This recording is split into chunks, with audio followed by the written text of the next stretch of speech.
Scientists finally revealed the truth about the Titanic. On April 14, 1912 at 11:40 p.m., RMS Titanic had a terrible accident that led to its ultimate demise 3 hours later.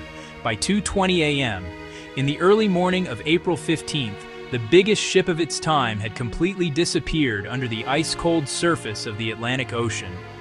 The Titanic took more than 1,500 lives with it as it sank to its watery grave. That's more than 2/3 of all the people on board. The cause of this horrible disaster leading to so many deaths was an iceberg the ship crashed into, or so we've always been told. But scientists? Most recent findings have debunked this theory in this video.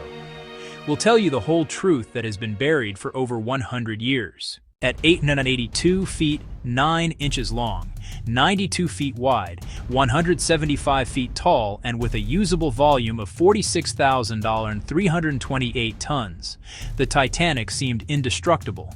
People could walk for miles along her myriad passages and decks. Even the ship's officers needed over 2 weeks to remember their way around this huge construction. The Titanic had 4 massive smokestacks. Each of them weighed 60 tons, and they extended 81.5 feet above the deck. Such an impressive height was necessary to avoid covering the passengers in 100 tons of soot blown off daily. The smokestacks were placed at a 30-degree angle to look even more astonishing and imposing. No less inspiring was the cost of the ship. Its construction demanded $7.5 million. If we take into account modern exchange rates and inflation, in 2016 they would be paying $166 million. Surprisingly, it would turn out cheaper than the production of the world-famous movie Titanic in 1997 cost $200 million. Harland and Wolff Shipyard took on 3,000 men to build the ship. Even with a huge labor force, working 6 days a week from 6 in the morning, it still took 26 months to complete the monumental task. It was a difficult and dangerous work. Imagine doing something at the height of a 20-story building with no safety ropes. But these people needed money to support their families. The builders got £2 a week, which doesn't sound like much. But it was a competitive wage back then. Unfortunately, 8 people died during the building process, and 246 were injured. So it's really hard to fathom that such a complicated mechanism with all the work, effort, and money spent on its creation could just sink because of one iceberg. Well, new findings give us reason to believe that the original cause of the catastrophe was not ice, but fire. Journalist Senan Molony has been studying the fate of the Titanic for more than 30 years. It was he who discovered a huge 30-foot-long black spot on the hull of the ship. He noticed it after examining a photo taken before Titanic's departure. The journalist got hold of an album of previously unpublished photographs that showed the construction of the ship and the preparations for her first and last journey. The fire had to have been burning for 3 weeks at a very high temperature before somebody noticed it. Metallurgy experts are sure that such conditions could have easily weakened the metal, reducing its strength by as much as 75%. That's why the iceberg didn't have any problems tearing a hole in the side of the ship if not for the fire. It would have been impossible, but the fact that the iceberg hit exactly the spot with the compromised metal is one of the incredible links in the chain of the Titanic's tragic what-ifs. The management of the project knew about the fire and the fact that the ship shouldn't have set off on that fateful voyage, but it would have meant bankruptcy for the ship's owners. The thing is that at the time, miners all over the country were on strike, so there was no coal to sustain the Titanic. But the tickets had already been sold out, and other ships had been canceled since everybody wanted to be the first to sail on the largest ship known to mankind. That's why the owners of the Titanic bought all the coal they could find, and even the call from other ships canceling the trip seemed out of the question. So to conceal the truth, the ship was turned in such a way that the marks from the fire faced away from the docks toward the sea, therefore the passengers couldn't see them. Thus the journey began.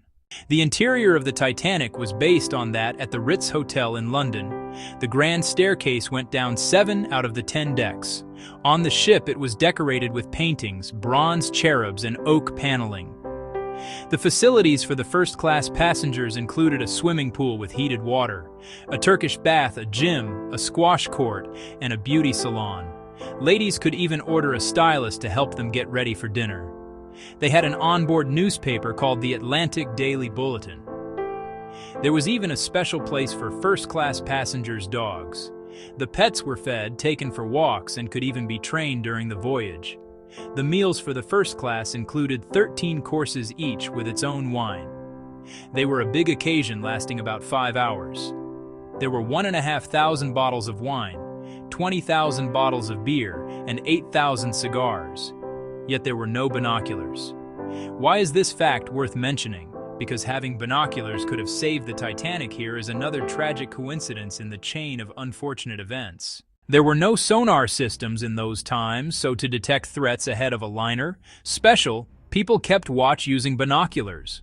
But the binoculars on the Titanic had been locked away in a special compartment. The only person with the key to the locker, Second Officer David Blair, was replaced at the last minute. He was in such a hurry to leave the ship that he forgot to hand the key over to his replacement. This fateful forgetfulness was discovered only 3 days later, when the ship was already at sea. If the crew had gotten the binoculars, they would have noticed the iceberg earlier and would have just enough time to avoid the crash. Perhaps the crash could also have been avoided if the ship hadn't been breaking the speed limit. They were falling behind schedule. And this was unacceptable, as it could ruin the Titanic's reputation. That's why the ship was moving at a speed much higher than it was designed for. Another criminal negligence was connected with the lifeboats. In order to contain all the people on board, the Titanic needed about 60 lifeboats. The chief designer, Alexander Carlisle, planned to equip the ship with only 48 boats, but eventually the number was reduced even more to 20. This was done purely for cosmetic reasons, since the deck looked too cluttered with 48. These 20 boats could seat only 1/3 of all the people on the ship. Surprisingly, such a hugely insufficient amount of lifeboats was technically legal. According to the laws of that time, the number of boats depended not on the number of passengers, but on the tonnage of a ship. What's more, at the time of the Titanic's construction, lifeboat drills were standard practice on ocean liners.